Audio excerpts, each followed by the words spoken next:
Hey guys, so I just wanted to do a quick little comparison here between the new OnePlus 5 8GB RAM model and the iPhone 7 256GB Plus model. So obviously these are like twin brothers here in terms of how they look, but is the performance the same? That is the question here. Or is this one just an imitation of the iPhone? We're going to find out. Let's start them up.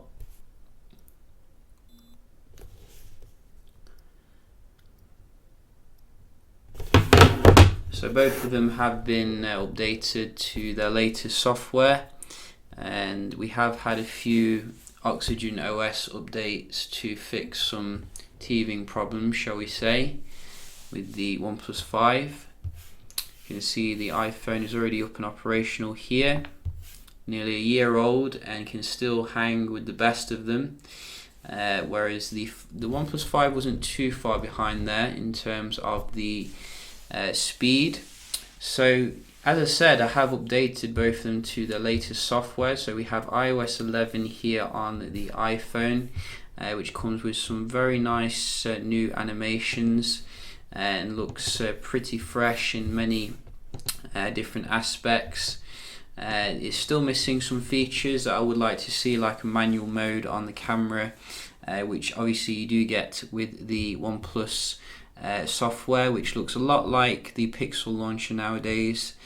You can, I think, customize the software on OnePlus devices a lot more than you can on the iPhone. So if you want your icons round or square, you can quickly do that.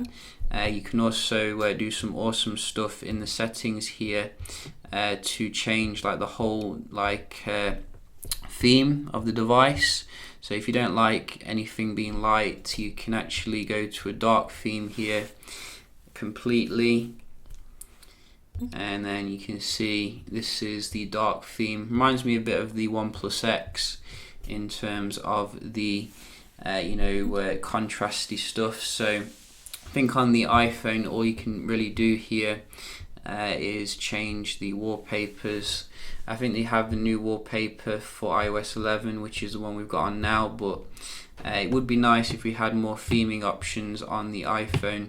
You can change the size of the icons obviously, which is nice, but let's just see how they do compare in terms of some apps opening. So we'll just open up a few apps here and see if there's any differences. Personally, I think we've reached a point where the differences are so minor, it's hard to tell. But if you see here already, you can see the iPhone seems to be keeping up, and that is pretty incredible considering the age of the device. So let's go to the weather. So you can see not a huge difference here really in terms of these things. Calendar, a little bit snappier there on the right.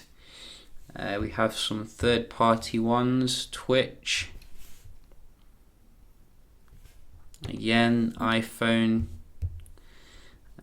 We do have Tesla, iPhone. We do have Boohoo, whatever that is. Oh, so OnePlus 5 came back there. And what else do we have? I think we have some games. Let's see the games here.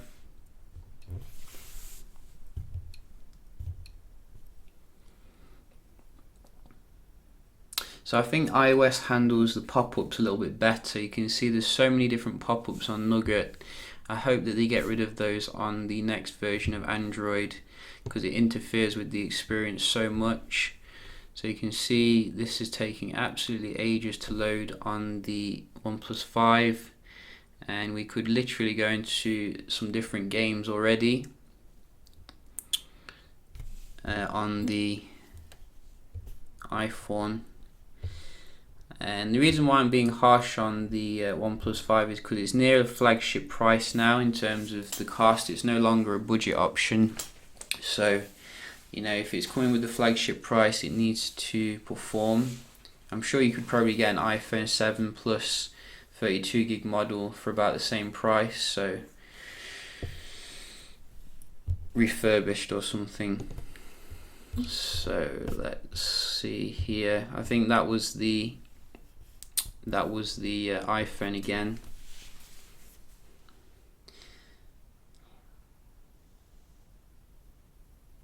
This time it is the OnePlus 5, I think.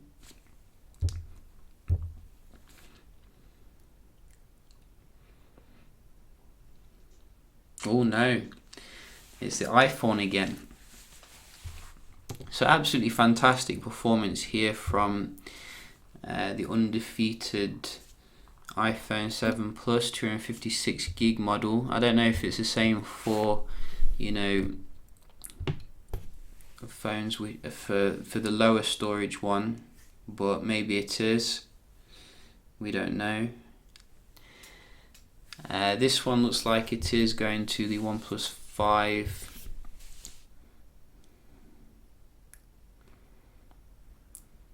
Or maybe not.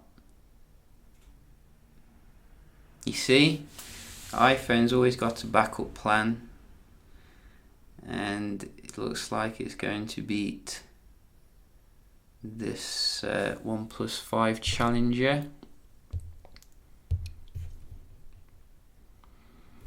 So we are in here, as you can see.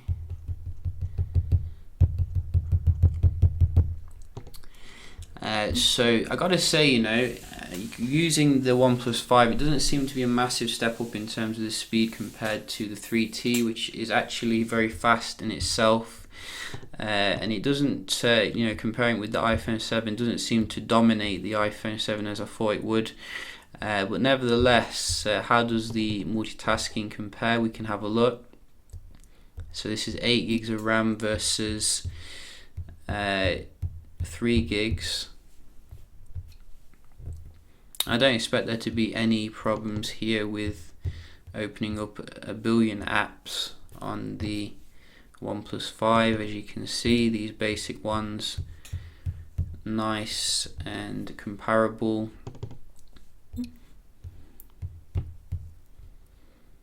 But you can see, you know, the iPhone itself, absolutely perfect.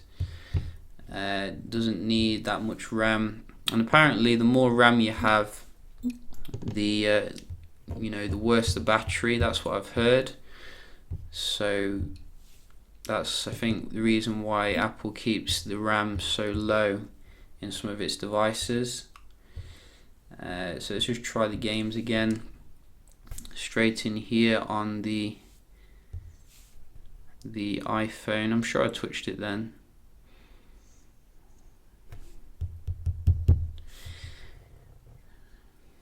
So you can see we are straight in here. Oh dear. So it looks like the OnePlus 5 had a little trip up there. Hopefully that was just a one-off. Let's go to real boxing. So that's better. Both of them straight in there.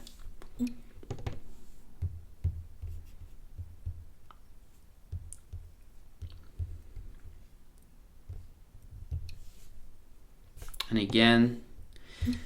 So apart from that one trip up, you can see, you know, it gets the job done in terms of the multitasking, but I think the same probably could be said of the 6 gig RAM model, unless you open up 100 games at a time or something. I personally think they could have put the money towards like optical image stabilization and a waterproofing. But I will do a camera test, like a dedicated one, to see how it does perform. Some people have been saying, you know, it's not quite as good as the iPhone in terms of the performance, but we'll have to check that out. But so far you can see in terms of the speed test, the iPhone is still a beast. I mean, we're on the verge of a new one, and you know, it can't be topped. So yeah, just a quick little comparison here. Hope you found it helpful, and I'll see you in the next one. Cheers.